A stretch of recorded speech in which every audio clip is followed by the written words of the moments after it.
About a year ago, I was invited to a little town called Kamaishi City. Now, Kamaishi City is up in Iwate Prefecture, just along a beautiful little shoreline. You may have heard of this city before because in 2011, it was struck by the terrible Tohoku earthquake and tsunami. But this video isn't going to be focusing on the devastation caused by the earthquake and tsunami. We're going to look at the revitalization of this little town. We are going to be looking forward. And that's because the city of Kamaishi is a beautiful place to visit, especially if you like nature and all things outdoors. Getting to Kamaishi from Tokyo is actually pretty straightforward. It just takes two simple trains. One train from Tokyo Station all the way to Shin Hanamaki, and then one train from Shin Hanamaki right across the prefecture of Ibaraki, taking you to Kamaishi. And while the trip is really simple, it did take a little bit of time for us to get there, 5 hours. So bring a battery charger, bring a book, but if you don't want to do any of that, you can just simply enjoy the views as you head to Kamaishi. Alright, we are at the midway point. We're heading to, you can see it over there. Go on then. That one up there. Kamaishi. Little 10-minute break, but I did find a very interesting looking vending machine that's selling the most delicious anpan, which is a red bean paste in bread. Is actually, dude, I want to get one of these, but I'm not hungry at all, and I have a feeling that this will destroy my insides. So I will come back to you on the way home. Little coffee QK. Yes, gonna go find some coffee. I have 10 minutes to fuck around, and then yeah. Who the fuck is Wanda? Oh, Japan, never change. So I'm in Shin Hanamaki Station currently, and I found one of these. Let me flip it around. One of these. Ignore my caffeine. Japan absolutely loves anything to do with collecting things, especially stamps. And it looks like Obomodori is famous here, which explains the one of the famous stamps. I'm glad they provide paper. See if I can professionally stamp this with one hand. Let's fucking go, boys. Hold on, because that is not okay. You gotta technique. Oh, the technique, boys. The technique is strong. Okay, here we go. Let's get this perfect one try. I don't want to waste paper. Oh, I think that's it. My years of training have paid off. Absolute trash. What the fuck? This is how it's meant to look. And that's my one. 3 out of 10, good effort. That's a fail if you ask me, but I'll give myself a good effort. Well done, Jordan. We've got another train to ride. We've got another hour on the train before we get to Kamaishi. So I'll see you on the train.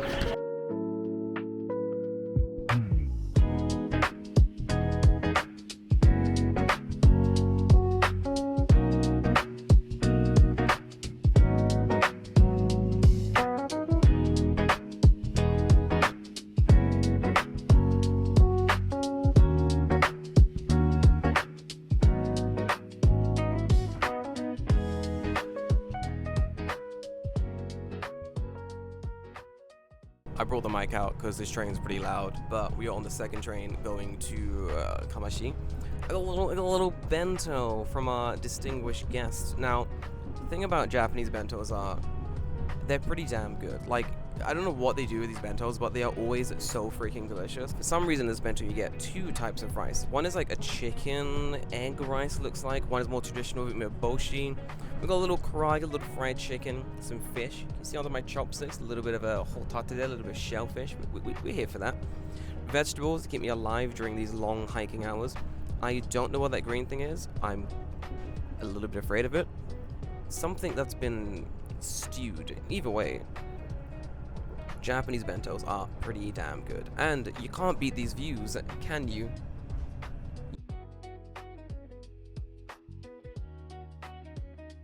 I've been up since 6. We've been on the train since 8. It is now 11, 12-ish. My gosh, it's gonna be a long day.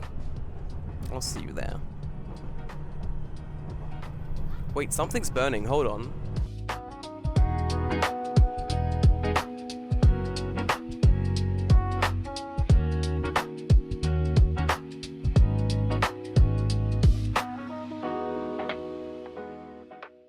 Lucky for me, I got a little eki ben on the way, a little train bento. Over my trusty flask of coffee, I made it safely to Kamaishi, where it was time to immediately start our first activity, kayaking.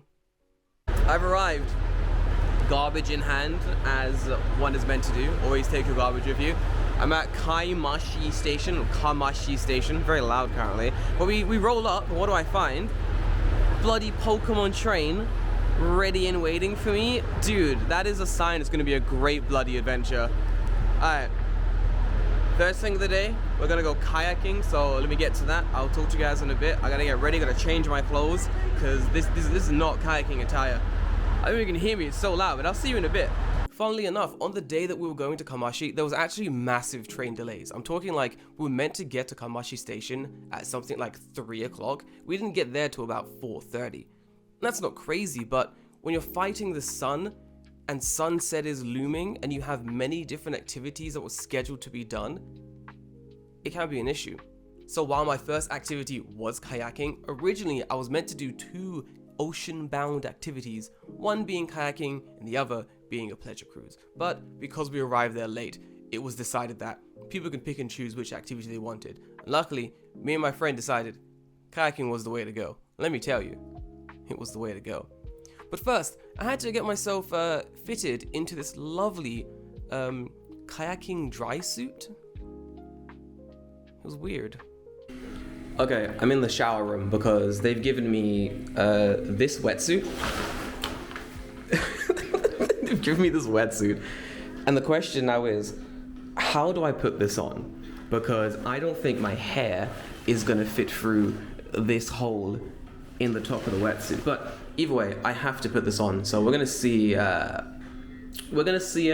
it's gonna fit or not, basically. It's got the shoes attached to it. Should be okay, we're gonna find out. The problem here is, guys, so we're about to go kayaking. Originally it was hiking, but the schedule got changed. Now, the issue is, I'm kind of wearing my hiking things right now. Now I have to change to kayaking clothes, but I don't think I brought appropriate clothes for kayaking. See what I'm saying? So here's what we're gonna have to do. We're gonna change out, jump in, try kayaking. My general worry is, I won't be able to bring you along with me to kayaking. That's the issue. I'm trying to figure out how I'm gonna get this little boy along. It's also ocean kayaking, so like there's a big problem where what if I drop my DJI into the ocean? I don't think this is waterproof. I don't want to lose my DJI. We'll find out. We'll find a solution. Anyway, guys, I'm gonna get unchained, so you gotta go. We got most of it basically done. Look like a fucking budget Ghostbuster. Now for the hard part. I gotta somehow get this very tight helmet bit. You there?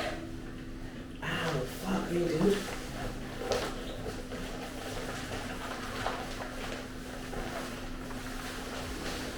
I gotta get this hair bit over my head without it ripping up all of my fucking roots, basically.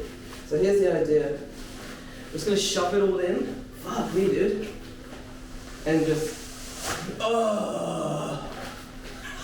it's disgusting. Yeah, I guess that's what we're gonna do. Fuck, dude, my hair's a mess now. Oh, dude, listen, if you got a kink, this might be just for you. You know what I'm saying? Anyway, I gotta go. People are waiting. I've been here for like 20 minutes trying to get this fucking this thing on. Yeah, it's not bad. Help. We were kayaking as the sun was setting. So while originally I did want to do just a little bit of the pleasure cruise as well, seeing that sunset, seeing the beautiful ocean and how amazing Kamaishi looked from the sea, forget about it. We're gonna be okay. I had a grand old time on the ocean. It was just phenomenal. After our stint on the ocean, we delved into a little bit of night fishing. And listen, I love night fishing. I love fishing in general. I much prefer heading out into the ocean on a boat with a couple of beers and the boys and doing fishing there. But fishing from a pier, also very much enjoyable. It was a grand old time. And while things were getting dark, becoming way more hard to see, people were laughing it up, talking to the locals, hanging out with the other fishermen on the pier. It was generally a really fun time. But it was terrible to film because once again, it was fucking pitch black. So all of my footage from the pier fishing is basically just darkness, the ocean, some lights, darkness again, look, a barrel of fish where you can't actually see the fish. So they weren't the best conditions for filming vlogs and stuff, but either way, it was a grand old time to be fishing with the boys. Even though out of all the people invited, I was the only boy, but whatever, honorary boys.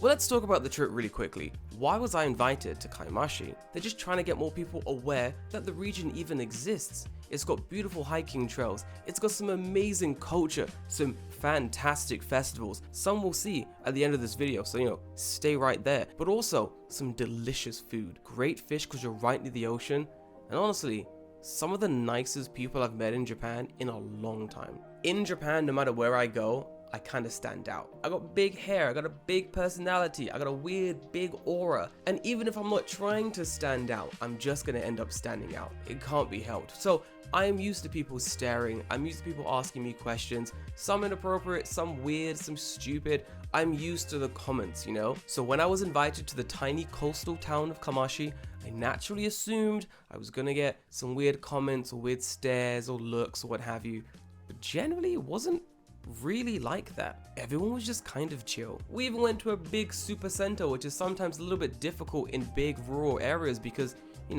big foreigner coming to the super center, they're gonna stare, they're gonna look, they're gonna be weird. You can be a little hesitant, but generally, it was fine. People were lovely. Like, generally, it was a very nice trip and everyone was really helpful. So back to it. Why was I invited to Kamaishi? Well, one of the reasons was to help them promote the town. And that doesn't include this video. This is not an ad. This is just a vlog I wanted to make because I need more practice making vlogs. But it was to help promote the town and also model on their website as they needed models to promote the town to an international audience. Here's some of the model photos. There's some good. And if I can't find the photos, I'm just going to show random photos of like nonsense. But if I can find them, here they are. It was pretty well done. Like the photos were great. The people were lovely.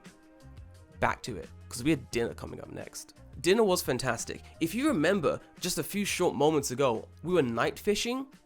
Yeah, they took that night fish and turned that, plus other fish, because obviously we're dog shit fishermen. We did not catch enough fish, but they took our caught fish and other fish and turned it into a succulent, I guess, Japanese meal.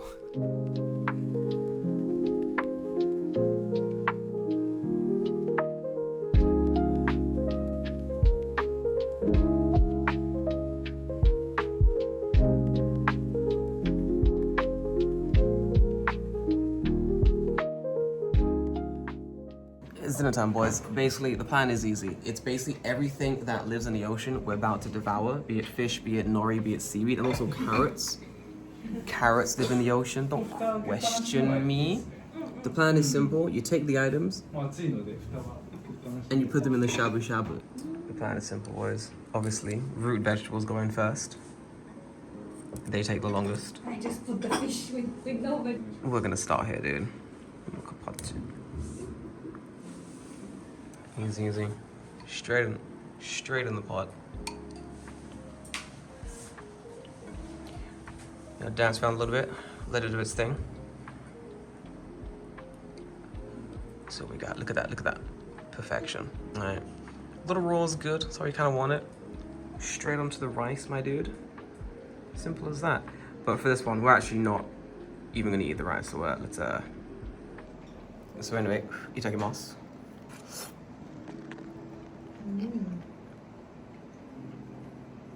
It's not bad at all. That's pretty good, honestly. I got a little nihonshu. It is oh, that is dangerous. That is so easy to drink. That is nomiyasui as fuck, my boys. Here's the problem.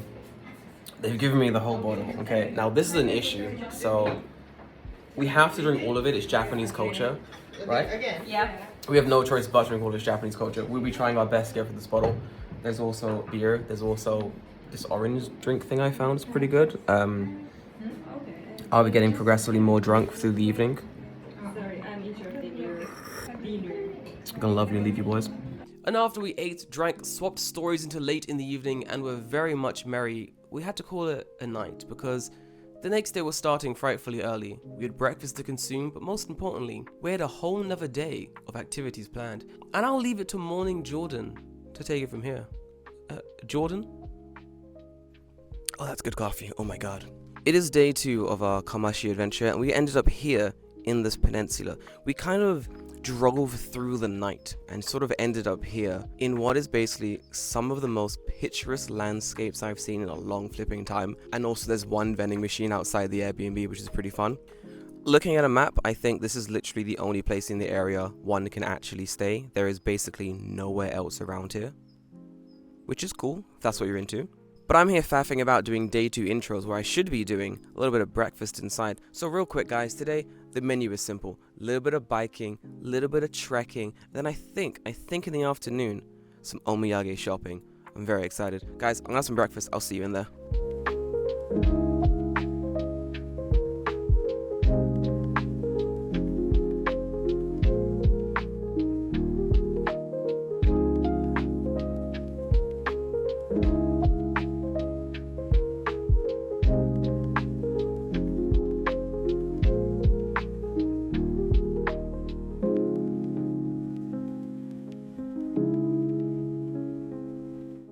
Thank you ever so much, Jordan. I'll take it from here. Because day 2 was less of an adventure and more of a, we're gonna go now help the city take some promotional snaps that they need in order to promote the city.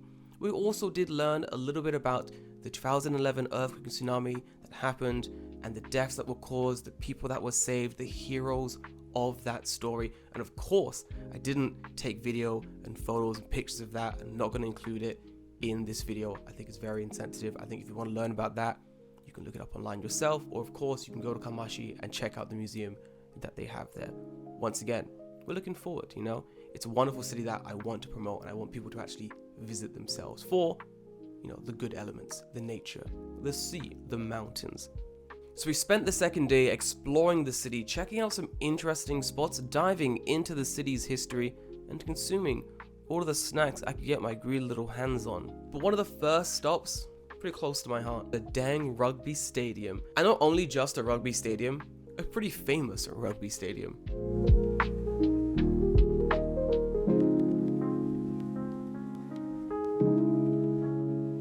We've come to a pretty special place. If you guys don't know, I'm from the UK, you know?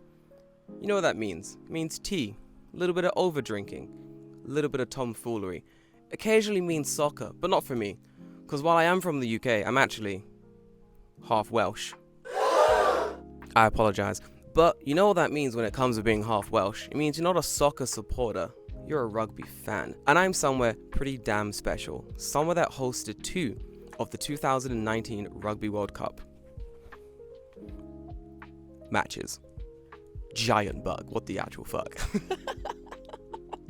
Yes, the Kamaishi Recovery Memorial Stadium in Kamaishi, Iwate. The stadium hosted 2 matches, one between Uruguay and Fuji in 2019. The second match, Namibia versus Canada. This match was actually postponed because of like a massive typhoon that came in. Pretty sad. Why is this a memorial stadium? Are they paying homage to rugby? Not really.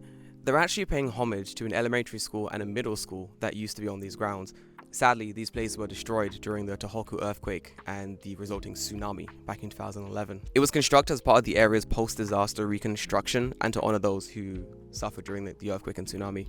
When it comes to rugby, these seats that I'm currently sitting on, for free, mind you, were the 3rd most sought after seats during the World Cup. Why? The reason is simple.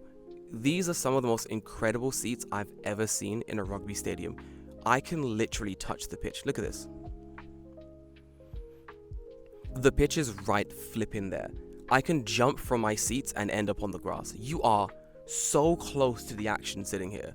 It's actually scary. Obviously, this is the front row, so from here, there's but a thin bar stopping me from jumping on the field and showing them who the true egotist is. But if you're at the back, the view is still pretty decent.